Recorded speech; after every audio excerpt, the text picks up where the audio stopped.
Hey, it's Rosemary, and it looks like today's question is, am I supposed to feel compassion for that narcissistic or antagonistic person in my life? Drop a comment down below if that is a question that you have asked or grappled with the idea of having compassion for this person in any way. It's certainly something that in the course of my recovery, especially my early recovery, was so confusing for me. Like, on the one hand, there's this person who has been antagonistic and intimidating and resorted to emotional and sometimes physical violence. And on the other hand, I know that they have a difficult past. I know that they hurt. I know that they feel so insecure. They feel so fearful. And it was like, how do I make these two ideas line up? How can I hold on to that compassion and onto that anger? And what I often did while I was in those dynamics actively, and there's been more than one in my life, I just shut off from the anger. And I thought about how this person didn't mean to hurt me because they were just themselves hurting. And I gave them a lot of benefits of the doubt, I think, because I saw that it wasn't just their behavior, it wasn't just their attitude toward me, right? There was a lot of backstory behind it. And so I focused more on the compassion for them, and I kind of shut off from my anger. And I think that's very normal because I think that compassion and anger are kind of antithetical to each other. I think that compassion is the antidote for anger. And because we don't want to be angry, we hold on to that compassion because we struggle to understand how to make changes, meaningful changes in our lives. How can we change this dynamic? How can we get out of this dynamic? Sometimes we're locked in this dynamic. Sometimes we can't change our situation. So it's like it's easier to just remember that that person hurts and to try to work with them in the best way that we know how.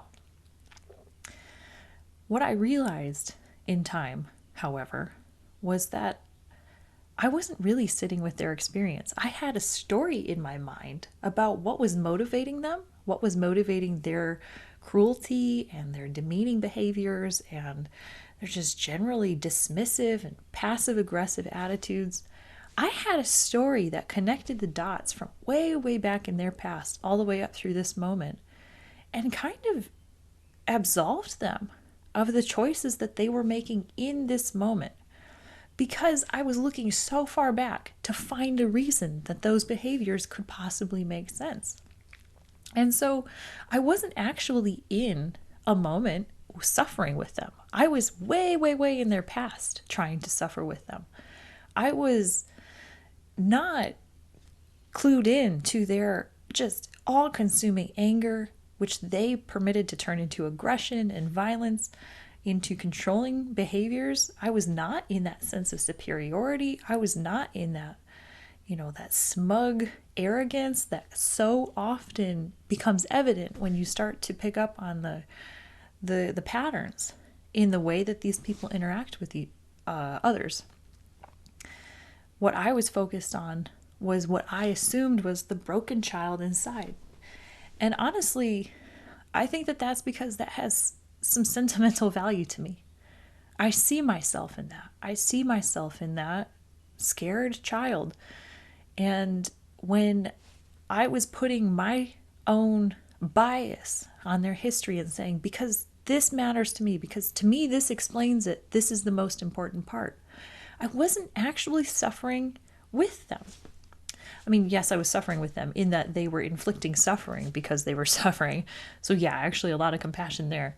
But the compassion that you think of, or that I think of when I think of, having compassion, having softness, having tenderness, trying to accept them as they are, I think that expands past the scope of compassion now. But at the time, that was very much how I thought of it. What I was really experiencing was sentimentality. It really wasn't compassion for where they were now. Because if I was experiencing compassion for where they were now and fully aware of not just the pain, but all of the other more negative and controlling and more power-seeking aspects of their emotions and their interpretation of their emotions and their choices, I would have had a very different view of what was happening. And so, what has become very important for me in the course of my recovery is yes, sure, a long time ago, they were victims. A long time ago, they were treated inhumanely. A long time ago, they were just demeaned constantly, neglected. But what they're choosing to do right now is not okay. It's not okay. And if I were to walk up on a setting where somebody was being treated this way, would I look at the aggressor and say, oh, you poor thing? Or would I look at the target and say, oh my God, you are suffering right now? And thinking of it in that kind of abstracted, like almost like it's a third person having this done to them, it helps me realize that I was being really not compassionate at all to myself, because I needed to see that brokenness in them, because all I felt was brokenness. And I never sat with my own brokenness. I never sat with my own fear. I never sat with my own insecurity. And it wasn't until I started to acknowledge those vulnerabilities inside of myself and give voice to them, to myself, and feel comfortable to just say, yeah, those are there, and they're there for good reason. We didn't choose them, but they're there for good reason. That I was able to kind of lose that sentimentality about what was going on with them and focus more on the anger. And what I came to think was that the anger is tied with compassion for ourselves. And maybe we don't feel angry. Maybe we feel disappointed, or we feel, something else that's just more suited to our particular personality or sensitivities or background. But that kind of like holding them accountable, whatever that means to us, comes with our own compassion. And it's not until we work through the pain that we have experienced in ourselves, we've worked through why it's important to us that there's a broken child here, or a person who has been beat down, or a person who has been taken advantage of for so much time, perhaps our entire lives. It's not until we can sit with that in ourselves that we could possibly have the appropriate context for that in another person. Because until we have fully addressed it and fully come to terms with that inside of our own selves, we're always going to think that that is the most important part of that other person's story. And we're going to completely neglect everything that comes in between.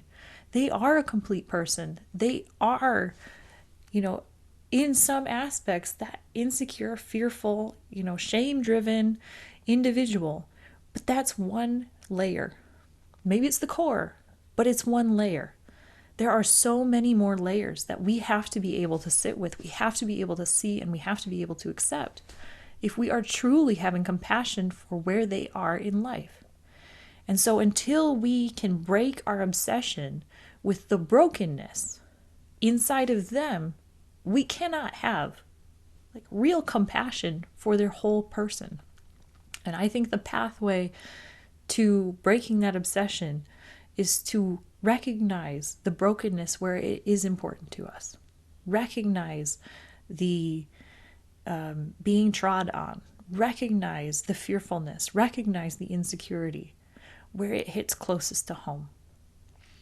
I know it's so common for people who are really kind of empathic and really driven by their care for others to almost pride themselves on how much they care for other people and not themselves. And I know that's something that I did quite a lot. It was really a point of pride for me. Maybe it feels differently to you if you identify, that in yourself. But I was really quite proud of how I cared for other people more than myself. I was so much more in touch with their emotions than I was my own. But you can't really know other people until you know yourself. You can't sit with someone else's emotions until you're able to detach your sentimentality about what that emotion means. And the only way to do that is to admit to yourself what the emotion means to you and where it shows up in your own life. You have to deal with your own house first before you can go help your neighbor. Put your oxygen mask on first before you put on anyone else's. So, am I supposed to feel compassion? It is something that comes. And the compassion that comes after you've processed your own experience is very different than the compassion that comes early in the process, where you're trying to force compassion. You're trying to see that brokenness. It is a much more accepting feeling than anything I've ever experienced in the course, the early course, with those antagonistic and narcissistic people. And it takes time and it takes patience. And it comes in a way that's unexpected.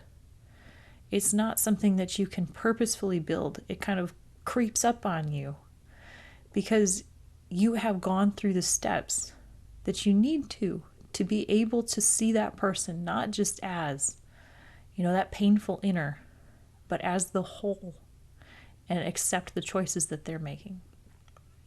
Are you supposed to feel compassion? I think that some people will ultimately feel compassion. I think that some people won't. And however that ends up for you is exactly what's right for your journey. If any part of this video has been helpful, please feel free to support the channel by giving us a thumbs up or by subscribing. And until next time, take care.